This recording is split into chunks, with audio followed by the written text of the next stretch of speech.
Magandang hapon sa inyong lahat. Mga ka-DDS! Alam niyo ba kung ano ang ibig sabihin ng DDS? Ha? Alam niyo ba? Ang ibig sabihin ng DDS ay walang iba kundi ang disiplinadong Duterte supporters!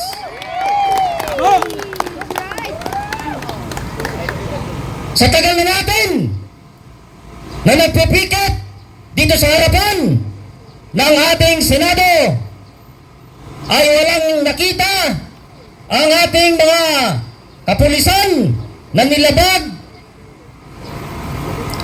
tungkol sa batas trapiko sa pagkakalap dito sa lansangang ito. Kaya ang pangalan ngayon o meaning ng DDS ay disiplinadong Duterte supporters. Payag ba kayo doon? Payag! Bakit mahina? Payag ba kayo doon? Payag! Lakasan ninyo. Dahil unang-una, inaantok na ako. Dahil kahapon pa kami nandito. Hindi na kami natulog. Dahil excited na kami. Dahil ang alam namin ngayong araw na ito ay dideklara na ang makasaysayang people power. Pero ano ngayon? Ang taong bayan ay hindi na nakikinig dahil wala silang pakialam kahit ninanakawan sila ng mga politikong galit sa kapangyarihan. Dahil kahit bilyon, kahit trilyon ang ninakaw sa kanila ay tuwang-tuwa pa ang mga taong ito. Nasaan ang kanilang mga utak? Nasaan ang kanilang paninindigan upang sa ganon ay ipagtanggol ang demokrasya ng Pilipinas? Kaya, kung mapansin ninyo mga kababayan, ang sinabi nito, democracy is dead. Why democracy is dead? Democracy is dead dahil ninakaw nila ang ating demokrasya. Nakita ninyo mga kababayan, ang mga harang na yan. Yan ang isang halimbawa ng pagkigil ng karapatan ng mga mayang Pilipino upang makalapit sa ating Senado. Ang Senado ay hindi pagmamayari ng mga politiko at ang mga taga-Malacanang. Ang Senado ngayon ay pagmamayari ng taong bayan.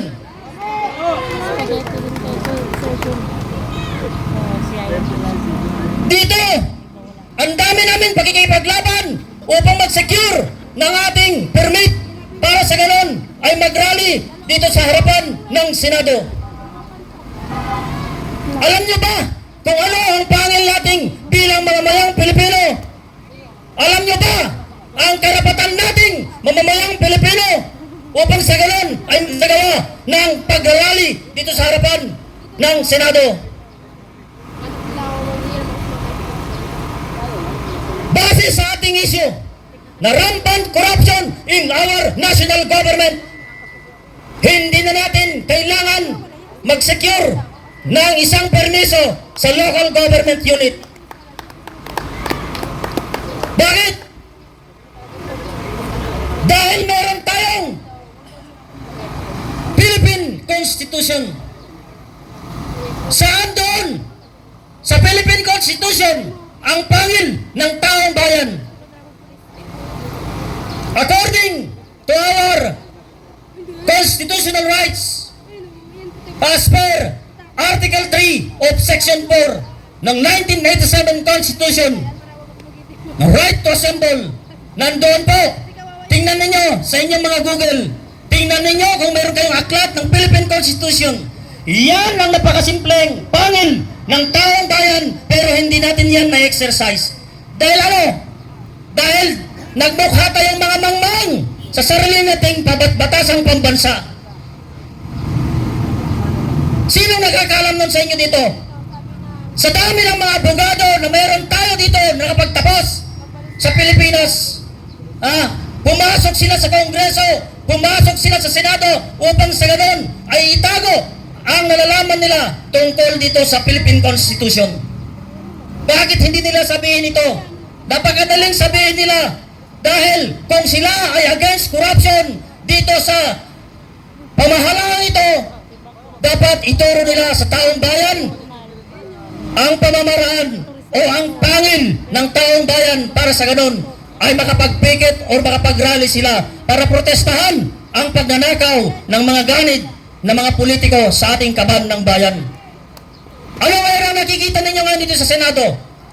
Ang ginawa nila sa Senado ay dinivide nila ng dalawa. Hindi ba kayo aware? Kayo mga wala dito sa kalsadang ito, taong bayan mula Luzon, Visayas at Mindanao hanggang sa iba't ibang panig ng mundo, mga OFW. Hindi nyo ba alam na ang paghahati ng Senado ay magkakaroon ng political crisis dito sa bansa? Sino ang nahihirapan? Tayo ang mga mamamayang Pilipino! Oh, bakit ayaw niyong lumabas? Lumabas kayo at manindigan! Buhayin ang demokrasya ng Pilipinas! We will rebuild the democracy of the Philippines. Sino ang ayaw na mabuhay ang demokrasya ng Pilipinas? Gusto niyo ba na ang maghari dito sa Pilipinas ay isang diktatorya? Oh. Ngayon, bakit ayaw lumabas ng ibang taong bayan dito? Lumabas kayo dito! Nandyan na ang kapangyarihan nyo sa Philippine Constitution! Kung ayaw ng mga politikong kurakot na bumaba sa kanilang pwesto, meron tayong legal remedy. Ano yun? Mga kababayan, according to Section 5 of Rule 113 ng Philippine Rules of Court, Korte Suprema na yan. Korte Suprema na yan ang nagbigay ng pangil para sa taong bayan. Para mag-citizen arrest tayo. Naniniwala ba kayo na ang mga sibilyan kayang i-aresto ang presidente, kayang i-aresto ang mga senador na kurakot, ang mga kongreso na mga kurakot? Naniniwala ba kayo? Yes! Oh, kung naniniwala kayo, lahat tayo pabalik dito bukas. Pagbubukas ng Senado at makita natin ang mga minority bloc na yan, hulihin silang lahat at ikulong yan. Kaya niya ba natin yan? Kaya! Kung sabihin ninyo hindi natin kaya yan, sunugin na natin ang Kongreso, sunugin na natin ang Korte Suprema, sunugin na natin ang Senado, at sunugin na natin lalong-lalo na ang Malacanang dahil wala tayong gobyernong Pilipino. Ngayon, dito, nag-sacrifice kaming lahat dito. O bago sa lahat, bago ko ipagpatuloy ang aking pagsasalita, ako'y nagpapasalamat sa mga natutulog dito sa lugar na ito, mga kasamang nagrarally, nilalamok, nauulaman, dahil sila ang tunay na may pinaglalaban. Kaya samahan nyo kami, mga kababayan. Kaya nyo ba kami samahan? Para sa kalayaan natin, para sa mga magnanakaw ng bayan. Hindi sapat sa atin dito, mga kababayan, ang sigaw ng sigaw, sigaw ng sigaw, araw-araw.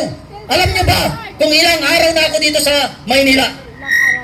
Tanong ko sa inyo, sinong nakakalam kung ilang araw na ako dito sa Maynila?